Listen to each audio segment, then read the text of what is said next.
Hello friends, मैं आजाद sir आपका अपना YouTube channel arts by Azad sir में स्वागत है।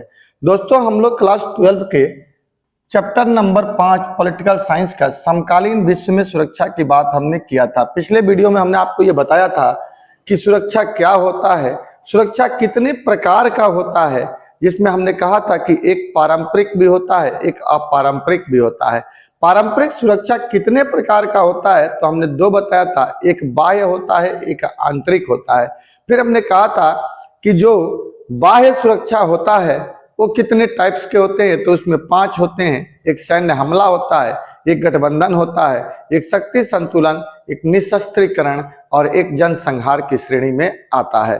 दूसरा उसमें आंतरिक था, उस आंतरिक में भी हमने बताने का प्रयास किया था। आज दोस्तों हम लोग सुरक्षा के बाहरी उपाय करेंगे कि बाहरी सुरक्षा के क्या क्या उपाय है, यानी जो हमने आंतरिक और बाह्य पढ़ा था उसको हम लोग समझेंगे। जो हमारे अपारंपरिक है उसे दोस्तों भी आगे समझने का प्रयास करेंगे, यानी जो बाहरी हमला होता है वो क्या क्या होता है, कैसे हम इसे रोक सकते हैं।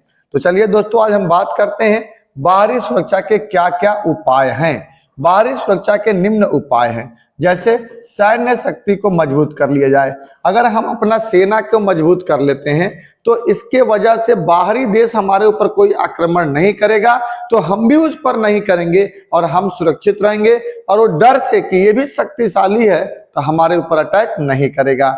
युद्ध के लिए हमेशा तैयार रहना, अपने आप को हमेशा तैयार स्थिति में देखना दोस्तों एक बाहरी सुरक्षा के लिए सबसे बड़ा उपाय है।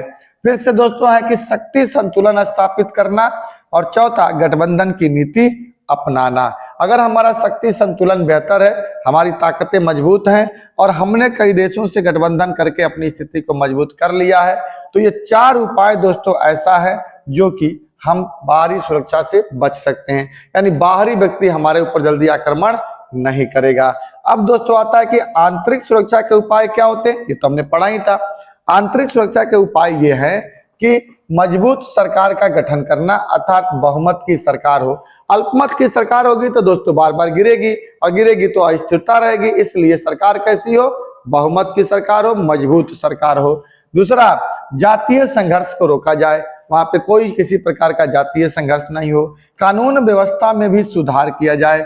इसके अलावा अलगाववाद की नीति को दूर करना, नक्सलवाद के साथ समझौता करना इत्यादि, और सांप्रदायिक दंगों को रोकना भी हमारा एक कारण है। इसके अलावा देश के अंदर विकास करना, बेरोजगार को दूर करना और शिक्षित समाज का निर्माण अगर हम करते हैं तो दोस्तों निश्चित तौर पे हम अपारंपरिक, यानी जो आंतरिक सुरक्षा है, पारंपरिक में जो आंतरिक है उससे हम बचाव कर सकते हैं। यानी जो जो कमियां हैं उन कमियों को अगर दूर कर दिया जाए तो दोस्तों हमें सफलता मिल सकती है। इसके अलावा दोस्तों आप पूछता है कि सुरक्षा के पारंपरिक तरीके क्या क्या हैं, यानी कैसे हम सुरक्षा को करें अपना। तो सुरक्षा की परंपरागत धारणा में स्वीकार किया जाता है कि हिंसा का इस्तेमाल यथासंभव कम या सीमित होना चाहिए, मतलब हिंसा नहीं किया जाना चाहिए। बहुत लगे कि अब बहुत जरूरत है हिंसा की तो हिंसा किया जाए, अदरवाइज हिंसा ना किया जाए, ये हमारे लिए होना चाहिए।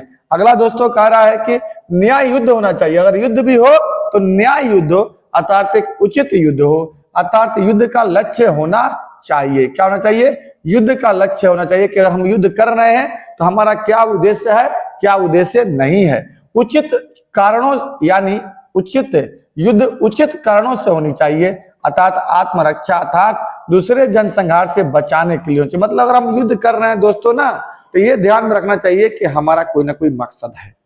जो हमारा मकसद कैसा हो, सकारात्मक है, अर्थात किसी के बचाव में हम युद्ध कर रहे हैं। युद्ध में युद्ध साधनों का सीमित इस्तेमाल होना चाहिए। युद्धरत सेना को चाहिए कि वह संघर्ष विमुख शत्रु, निहत्था अगर है, निहत्था व्यक्ति है तो उस पर आत्मसम्मान करने वाले शत्रु को ना मारें, यानी उस पर हमला ना करें, यह हमारे अंदर होना चाहिए। सेना को उतने ही बल का प्रयोग करना चाहिए जितना आत्मरक्षा के लिए जरूरी हो, और उसे एक सीमा तक ही सीमित हिंसा का सहारा लेना चाहिए। अगर लगता है कि नहीं बिना हिंसा का भी रास्ता निकाला जा सकता है तो दोस्तों बिना हिंसा का ही रास्ता निकालने का प्रयास किया जाना चाहिए। बल या युद्ध का प्रयोग तभी किया जाए जब बाकी उपाय असफल हो जाएं। निशस्त्रीकरण, शस्त्र नियंत्रण अथवा विश्वास की बहाली करना तथा सहयोग विकसित करना, हाथियों पर नियंत्रण किया जाना, हथियारों पर भी नियंत्रण होना चाहिए। अगर ये सारी व्यवस्था दोस्तों अगर हम करते हैं, या 1972 में जैविक हथियार संधि हुई थी और 1992 में भी रासायनिक हथियार संधि हुई थी, जिसमें हम BWC बायोलॉजिकल वेपन्स कंजर्वेशन कहते हैं, जिस पर 115 देशों से अधिक ने संधि की थी। दोस्तों ये जरूर याद रखिएगा, MCQ में CBSE बोर्ड में यहाँ से क्वेश्चन पूछा गया है, कितने देशों ने सिग्नेचर किया था, तो याद रखिएगा CWC केमिकल वेपन्स कंजर्वेशन है, पर 181 देशों ने हस्ताक्षर किया था। परमाणु अप्रसार की संधि भी अपनाना चाहिए। ये सारी नियम अगर हम अपनाते हैं तो सुरक्षा का उपाय हम कर सकते हैं, इससे दूसरा देश एक दूसरे देश पर आक्रमण जल्दी नहीं करता है। अब आता है दोस्तों कि सुरक्षा का अपारंपरिक धारणा क्या क्या है।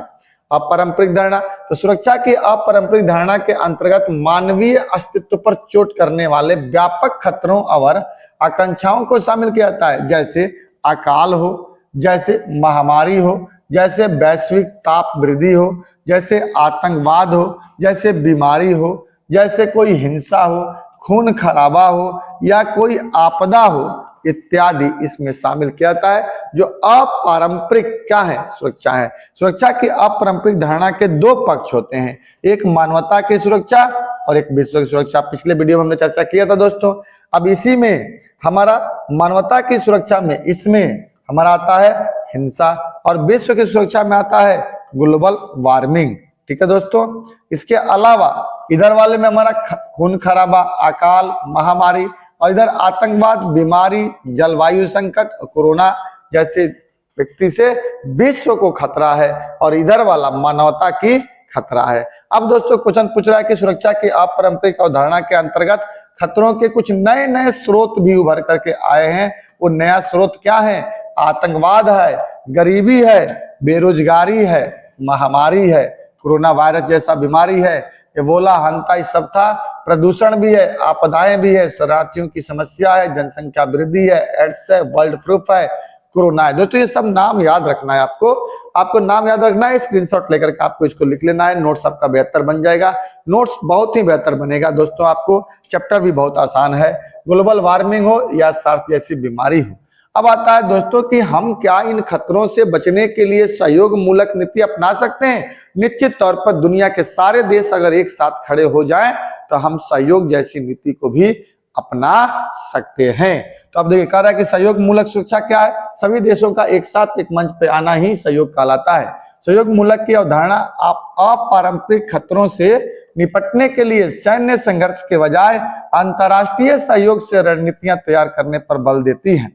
हालांकि अंतिम उपाय के रूप में बल का प्रयोग किया जा सकता है। आज इंसान के जीवन में अनेकों प्रकार के खतरे हैं और खतरों से निपटने के लिए आपसी सहयोग की जरूरत भी है। आतंकवाद तथा मानव अधिकारों की रक्षा में सैन्य शक्ति की भले ही जरूरत हो, लेकिन गरीबी मिटाने, तेल, धातु, अप्रवासी, शरणार्थी, महामारी जैसी समस्याओं का हल सैन्य शक्ति से नहीं किया जा सकता है। सैन्य बल प्रयोग से कई बार मामला बिगड़ भी जाता है। ऐसे में ज्यादा प्रभावी यही है कि अंतर्राष्ट्रीय सहयोग से रणनीति तैयार की जाए। सहयोग की द्विपक्षीय, महादेशीय, क्षेत्रीय, वैश्विक खतरों का स्तर का हो सकता है। यह इस बात पर निर्भर करेगा कि खतरे की प्रकृति किस प्रकार की है, और ये सब मिलकर के सहयोग मूलक सुरक्षा के विभिन्न देशों के अतिरिक्त अंतर्राष्ट्रीय स्तर की अन्य संस्थाएं भी